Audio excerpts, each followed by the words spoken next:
Então, a gente vai falar um pouquinho sobre viabilidade, tá, de projetos de usina centralizada. Tá?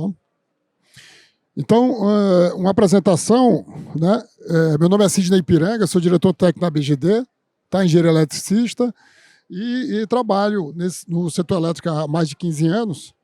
Né? E a gente tem uma empresa que é uma empresa de consultoria que faz projetos tanto de GD como de geração centralizada, tá? E atuamos também na área de eficiência energética e capacitação, tá? É a Solar Plus Brasil, tá? A gente inclusive tem um portal EAD, nós temos 22 cursos do setor elétrico lá, não temos curso só de energia solar, temos também de energia eólica, de eficiência energética, tá? De projetos de malha de aterramento, projetos de subestação, de cabine primária. Então, tipo assim, todos esses projetos executivos que a gente precisa desenvolver, principalmente para a usina centralizada, a gente tem um curso específico na área, tá? Então, tipo assim, no caso de geração de energia centralizada, aqui o nosso foco é em cima de usinas fotovoltaicas, tá? A gente precisa de ter vários ambientes de conhecimento, né? Que, diferente da GD, que geralmente a gente tem o quê? Tem um engenheiro eletricista que faz o projeto, faz o diagrama elétrico, faz o membrão descritivo, né? Mas no caso de uma energia, uma geração de energia centralizada, eu preciso de várias outras competências para desenvolver o projeto. Porque a primeira competência, eu preciso um economista e um advogado para fazer a modelagem jurídica do projeto, porque são projetos que envolvem milhões de reais, tá? Eu preciso ter qual o modelo, né, de negócio que eu vou usar, porque geralmente um projeto desse, eu tenho vários stakeholders, tipo assim, eu tenho um investidor que entra com capital próprio, como um sócio da SPE que vai desenvolver o projeto, eu tenho financiamentos bancários, tá? Eu tenho interface com o desenvolvedor de projeto, eu tenho interface com o licenciamento ambiental, eu tenho que fazer uma análise, né, fundiária do terreno para saber se o terreno tem alguma restrição de instalação daquele empreendimento. Tá? Eu tenho restrições legais, cartoriais. Então, são infinidade, né, de competências que a gente tem que analisar e, geralmente, você contrata pessoas físicas ou jurídicas para te ajudar nesse projeto. Né? Uma pessoa só, com uma só especialidade, ela não consegue fazer tudo. Quando a gente vai construir, né, isso eu estou falando em termos de projeto, de análise de viabilidade, né, que geralmente a gente tem um passo a passo aí, né, nem todo o terreno é viável para desenvolver, então eu tenho que saber se aquele terreno realmente ele tem a viabilidade do ponto de vista, né, de regularidade fiscal do terreno, né, do estudo de conexão, para dizer se aquele terreno está próximo a uma rede de transmissão que eu possa conectar aquela usina para injetar energia na rede. Tá? Essa injeção de energia, né? O nível de tensão dessa rede que deve estar próxima tem que ser relativo à minha potência. Né? Quanto maior a potência, maior nível de tensão eu preciso conectar. Se a gente for ver em média tensão, né, nas normas das concessionárias, uma rede de média tensão de 13,8 kV, eu só posso conectar 2,5 mega. Isso é uma norma da concessionária. Isso não quer dizer que possa ser maior ou um pouco maior, mas pela norma da concessionária é até 2,5. Então, se você pedir hoje o limite da GD é 3 mega e for uma rede de transmissão 13,8, dificilmente você vai conseguir. Aliás, em algumas localidades está difícil conseguir até para microgeração, né? Imagine numa rede de média tensão. Então, tipo assim, esses estudos que já têm que ser feitos quando a usina é mini geração, quando você está trabalhando numa usina centralizada, é muito mais complexo a situação, tá? Porque não é simplesmente você ter proximidade de uma linha de transmissão, é se essa linha de transmissão ela tem capacidade, tá, de absorver todo aquele fluxo de potência que eu estou injetando nela. Por quê? Porque essa rede, se está lá, se já existe aquele ativo, ele está servindo para algum propósito. Então, eu vou ter tanto cargas conectadas nelas, como eu vou ter outros geradores, então eu estou concorrendo com eles. Tá? Então, eu tenho que fazer os estudos prévios para saber se realmente eu tenho, né, a possibilidade de conectar essa usina. Então, diante dessas complexidades que a gente está falando, uma forma, tá, de a gente desenvolver, né, e vencer esses desafios mais rápido é usar algumas ferramentas, tá? Que a gente chama de ferramentas de produtividade. Então, eu tenho ferramentas que são softwares de georreferenciamento e tools, porque eu tenho que saber, em cima daquele terreno, né, o nível de declividade, quais são as restrições em termos de recursos hídricos, quais são as restrições em termos né, de vias internas, que eu não posso simplesmente passar o módulo por dentro deles. Então, geralmente, eu acesso, né, várias camadas que estão disponíveis, né, camadas, passar aqui, tá? Onde eu tenho o quê? Eu tenho um estudo geofísico e geológico do terreno, tá? Eu tenho um estudo de conexão, aqui ó, onde é que está a rede, tá? Então, geralmente, para dizer, a nossa rede básica, a rede de transmissão, né, geralmente são redes de nível de tensão acima de 230 kV. Eu tenho de mais instalações de transmissão. Em alguns estados eu consigo ter redes aí de 88 kV, de 122, né? De 135, mas a rede básica é 230 para cima. Geralmente, né, na ONS, você consegue, inclusive esse mapa aqui é da ONS, você consegue ver o mapa, né, onde essas redes estão localizadas. Mas é interessante você ter, né, porque na ONS ele não dá o detalhe. É você ter uma ferramenta GIS que possa te exatamente informar qual é a rede que passa mais próximo àquele terreno que você está avaliando, para ver exatamente a proximidade também, a capacidade, né, de injeção de potência nessa rede. Então, eu estou mostrando aqui esses gráficos aí é da Apple Airbay, que é uma ferramenta, inclusive, que é parceira da BGD, tá? Quer dizer, quem é associado à BGD tem acesso a uma parte dessa ferramenta para fazer algumas análises iniciais, tá? Então, aqui, ó, eu estou vendo exatamente que nível, né? Aqui seria a distribuição da rede, né? Distribuição em uma determinada cidade, então eu consigo saber, se eu colocar ali o local do endereço onde eu vou fazer a usina, eu sei exatamente qual é o ramal que está atendendo aquela carga, tá? Eu identifico qual o transformador e eu identifico qual a subestação que está atendendo aquele transformador. Então, tanto isso na área urbana como na área rural, quando é desenvolvimento do projeto centralizada, eu consigo ter isso através desses mapas georreferenciados, tá?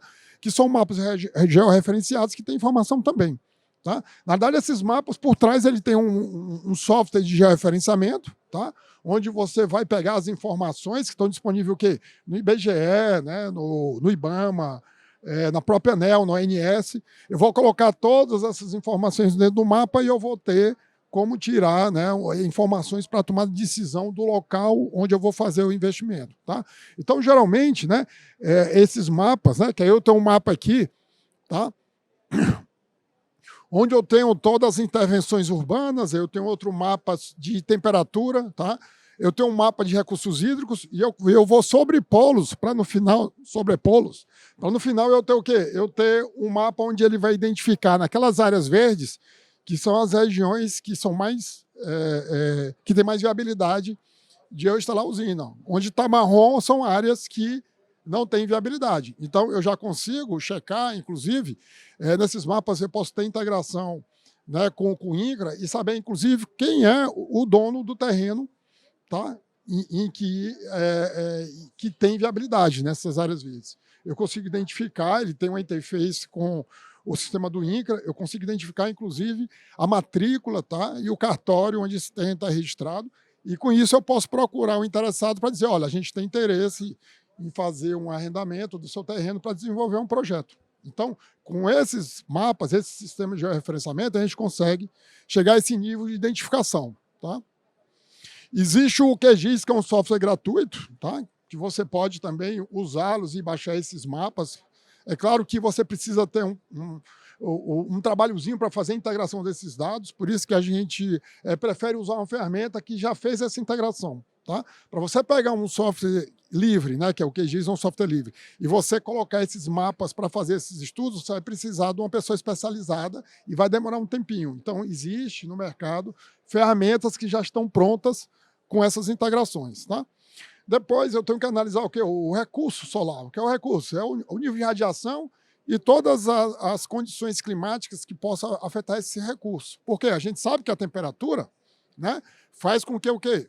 A temperatura faz com que diminua, né, a tensão do módulo, né, que é gerada através da radiação solar. Então, eu preciso ter também o quê? Além do nível de radiação, eu preciso ter temperatura, eu preciso ter velocidade do vento, umidade. Esses fatores, eles afetam o desenvolvimento, né, a geração de energia de uma usina solar. A gente costuma em GD usar só a radiação, mas em GC a gente usa todos esses fatores para o cálculo da energia, que a gente chama da garantia física de energia. Tá?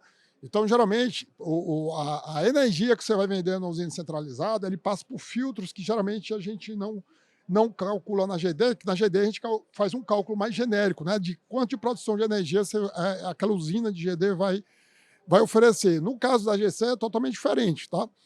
A gente tem que o quê? Calcular todas as perdas de forma detalhada que afetam a energia bruta gerada pela irradiação. Eu tenho que ver, inclusive, a questão, né, das paradas programadas e não programadas da usina, porque uma usina em escala de utilidade eu preciso fazer paradas para manutenções preventivas. Tá? Existem paradas também por conta de alguns eventos, por exemplo, pode cair uma descarga atmosférica ou pode ter uma instabilidade na rede, a própria rede cair. Então, isso é tempo que você fica sem injetar energia na rede, e isso é considerado como uma perda na geração de energia. E, por último, né, a gente faz um cálculo de algumas incertezas, que aí não é nem perdas, nem a questão de paradas. São incertezas em relação ao quê? Em relação à produtividade do módulo. Né? Geralmente o fabricante diz, meu módulo ele tem uma degradação de 1 ou 2% no primeiro ano e 0,5% nos anos seguintes até 2025. Aquela usina centralizada, eu estou gerando energia e estou vendendo para 25 anos. Será que é 1% mesmo a degradação do primeiro ano e 0,5% nos anos seguintes? Então, a gente sempre coloca um percentual a mais por conta dessa incerteza, porque pode acontecer, pode não acontecer.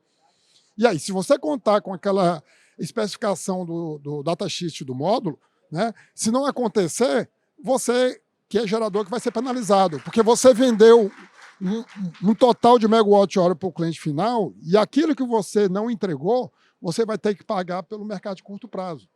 E, às vezes, a energia no curto prazo, hoje não, mas ela é bem maior do que o valor que você vendeu. Tá? Então, tudo isso aí faz com que, em termos de energia bruta, a gente considerando um cálculo genérico que a gente faz, no final você vai entregar 85% daquela energia bruta por conta de todos esses descontos que a gente está falando aí. Tá? E aí, para isso, eu tenho que ter uma estação solarimétrica, tá? Para eu fazer uma outorga da usina. Eu tenho um processo, né? Eu tenho que fazer uma outorga na ANEEL, eu tenho que pedir um informe de acesso de conexão ao ONS, tá? E, por último, eu tenho que fazer um parecer de acesso. Tá? Mas, para isso, eu tenho que ter pelo menos 1 ano de medição do recurso solar. Tá? Por quê? Eu tenho sites que me dão esses recursos? Tem. Mas, geralmente, essas informações que você pega nesses sites, né, são informações que não têm uma granularidade que me dê uma precisão maior na energia gerada. O que é isso? Eu tenho um valor de radiação por hora. Tá? Essa determinada localidade me dá 5 kWh, né, de radiação por hora. Não, eu preciso por minuto. Tá? Por quê? Porque 1 hora é o valor da radiação média. Isso não quer dizer que a produção de energia vai ser baseado nessa média. Tá? Então, por isso que a gente precisa de ter uma medição local durante 1 ano, mas essa medição local ela tem que ser certificada, porque a gente sabe que por conta de mudanças climáticas, por conta de climas, né, nem sempre uma determinada temperatura durante 1 ano ou irradiação ela vai se repetir no ano seguinte. Tá? Então eu preciso de um histórico aí pelo menos de 10 anos para poder ter certeza que aquela medição ela se aproxima, que a gente chama do ano mês típico. Tá? O ano mês típico que é aquele fator de radiação, aquela medição que mais se repetiu nos últimos 10 ou 20 anos. Então, além da medição que você faz, eu preciso certificar essa medição, que é comparar com bancos de dados que tem o mês típico ano, tá? Que é uma medição de 20 anos, né? Que se você for ver aqui no Brasil, né, nós não temos, porque o Atlas, né, solarimétrico do Brasil pelo INPE, o primeiro foi em 2017, depois nós tivemos outro agora em 2022, né? Então a gente não tem histórico de 20 anos de radiação medida no Brasil.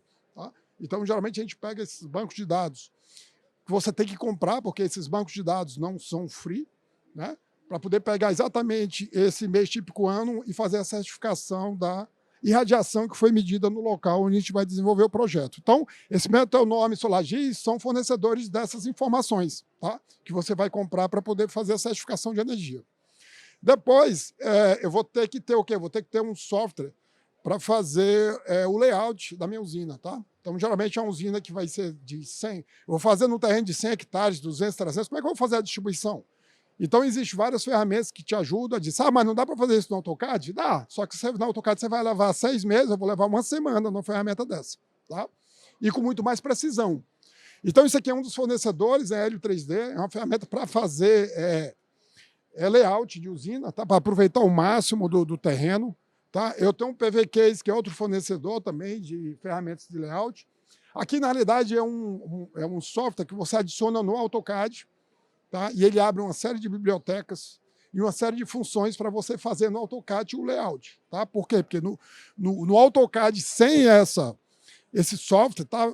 Você vai ter muito mais trabalho de fazer do que você usando o PV Case. Tá? E você tem, esse aqui são os 3, tem mais uns 3 fornecedores, mas aqui eu digo assim, são os que têm maior participação no mercado. E esse aqui é o líder de mercado, tá? O PV Design, é de uma empresa espanhola, foi vendida agora para uma empresa americana, tá? Então é a ferramenta assim, mais poderosa que tem. Ele não só faz layout, como ele faz também simulação de energia, tá?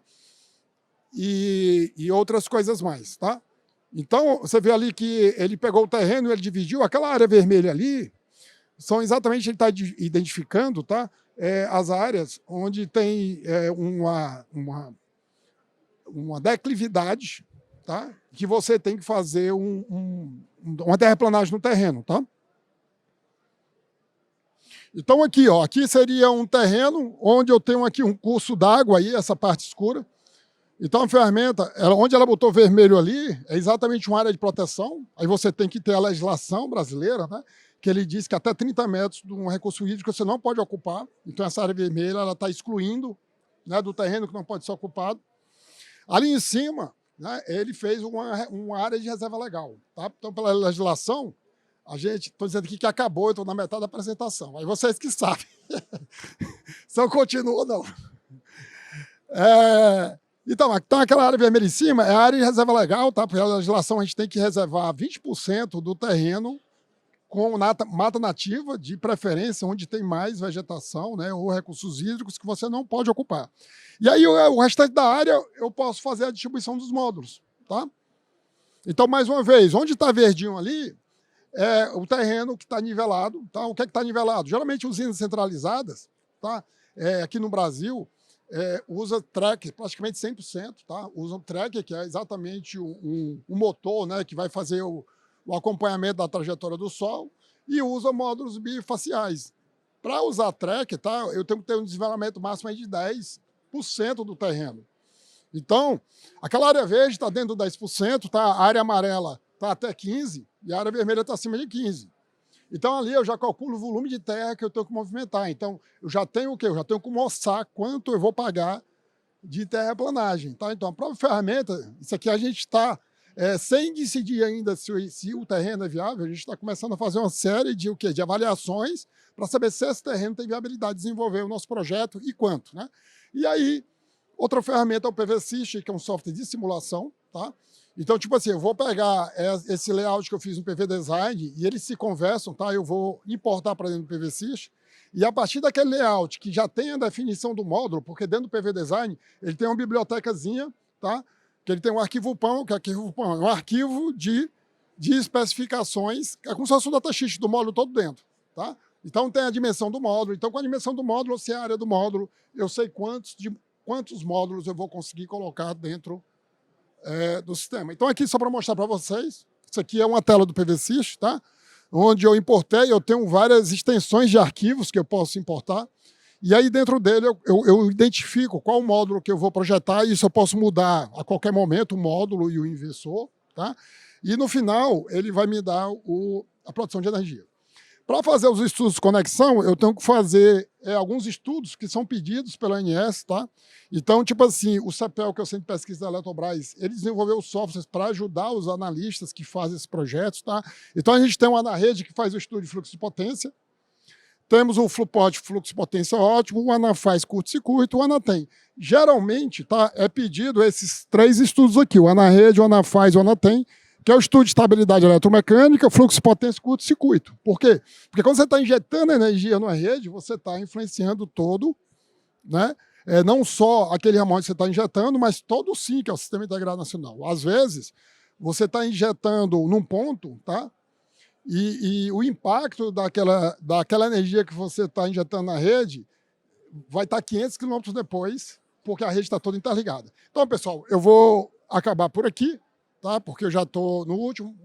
E fica aí, tá? Depois a apresentação vai estar disponível para vocês, e a apresentação toda, porque está faltando uns 2, 3 slides aqui, mas eu estou sendo pressionado aqui para acabar, tá bom? Obrigado a todos aí.